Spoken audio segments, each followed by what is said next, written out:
Welcome everybody. This will be an amazing hour and a half of discussing about the igniting circular fashion by collaboration. It's a very exciting opportunity we have to give voice at a United Nations high-level political forum agenda around this theme that is so important and that goes through so many areas of our everyday life, and many times we do not notice.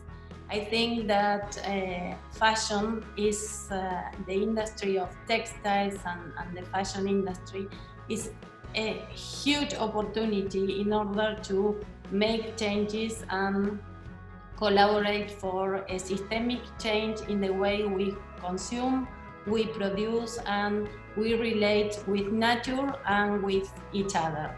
And actually industry leaders are part of this conversation, and key actors for the industry, academia, NGOs, think tanks, governments, the business sector, manufacturers, have come up with the list of priorities, including resource efficiency, decent working conditions, better wages, sustainable material mix, because this is what we want to hear about when we talk about circularity, Industry 4.0, because there definitely technological advancement and innovative technologies can play an important role, and this is what we are going also to discuss today. Transparency and traceability are a key priority. I mean, there is a number of reasons for that. First of all, the need to enhance consumers' trust.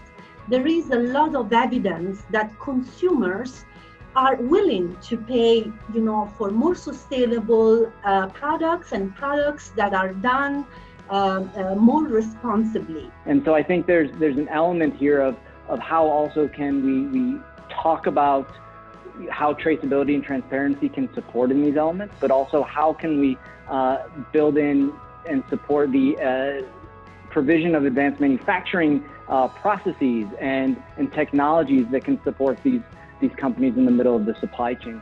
And I think when you start pulling that ecosystem of pieces together, that's when you'll start seeing some of this change that we're looking for. There's a lot of designers out there, there's a lot of educators out there, there's entrepreneurs out there, and they're looking to leverage technology, looking to go the circular economy route, and they have all of these sorts of questions as to how to really go about it. What advantages does it bring them?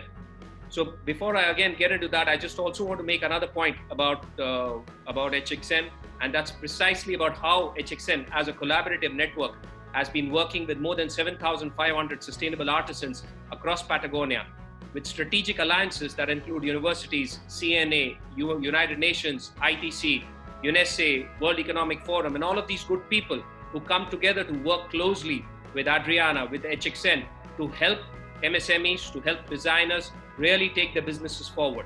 So coming back now specifically, to what's really the opportunity out here. I think the opportunity out here is, frankly speaking, the ability to go to your customer right now, to use technology to build your narrative, to use blockchain to really drive home the point that you are who you say you are. The truth is, fashion is not just clothing. It's something much more emotional, and it really engages us in a different way. It's part of representing who we are. It's a way of building culture for society. So it means that we are going to continue to create and use fashion in different ways to show who we are, what we are part of, and what does it mean for the community that we are engaged with. And with that in mind, education has shifted its focus on not just showing how to create garments, but also create designs that are purposeful. And we are also at a moment where designer and customer is getting closer to each other. Through the use of technology, we are constantly trying to figure out how do we have a much more of a direct dialogue between the designer and the consumer itself, which opens the door for us to really rethink the whole value chain.